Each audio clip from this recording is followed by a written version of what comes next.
ప్రపంచ నలుమూలల నుంచి ప్రతిరోజు వేలాదిగా తిరుమలకు విచ్చేసే సామాన్య భక్తులకు మరింత సౌకర్యవంతంగా దర్శనం, వసతి, అన్నప్రసాదాలు అందించేందుకు చర్యలు చేపట్టినట్లు టీటీడీ ఈవో జె శ్యామలరావు చెప్పారు. తిరుమల పవిత్రతను మరింతగా పెంపొందించేలా చర్యలు తీసుకుంటున్నట్లు ఈవో తెలియజేశారు. చంద్రబాబు నాయుడు ఆదేశాల మేరకు తిరుమలలోని అన్ని విభాగాలను నెల రోజుల పాటు క్షేత్రస్థాయిలో పరిశీలించబోతున్నట్లు చెప్పారు.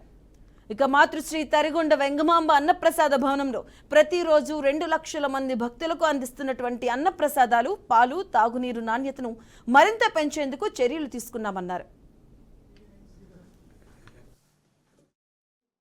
ఆధార్ నంబరు మార్చి అదే ఆధార్ కార్డులో ఇన్సర్ట్ చేసి దాని ద్వారా బుకింగ్ చేసుకుని వస్తున్న వాళ్ళు ఉన్నారు.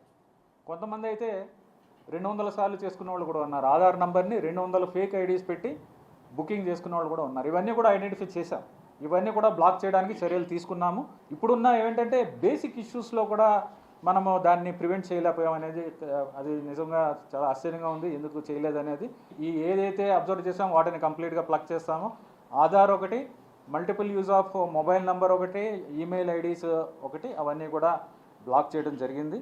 కొంతమంది బ్రోకర్స్ మీద కేసులు కూడా పెట్టడం జరిగింది. సో దానికి పోలీస్ సైడ్ నుంచి ఎప్పుడో పెట్టారు, 6 నెలలు అయింది, సంవత్సరం అయింది. పోలీస్ సైడ్ నుంచి ఏమీ చర్యలు తీసుకోలేదు. రెవెన్యూ పే చేయడం అనేది కొంత ఇబ్బందులు కనిపిస్తున్నాయి. ఏరియర్స్ చాలా ఉన్నాయి. బాలాజీ భవన్ అని ఇక్కడ పేరు పెట్టుకున్నారు, మూసేయడం జరిగింది. ఏరియర్స్ నోటీస్ ఇచ్చిన తర్వాత కూడా రెస్పాండ్ అవ్వకుండా అలా ఉండడం నడుపుతుంటే దాన్ని కూడా మూసేయడం జరిగింది. క్యాంటీన్స్ అందరికీ కూడా సబ్ లీజింగ్ ఇవ్వకుండా మీరే రన్ చేయాలి. సో సబ్ లీజింగ్ ఇవ్వడానికి అవకాశం లేదు, మీ పేరు మాత్రం దాని మీద ఉండాలి.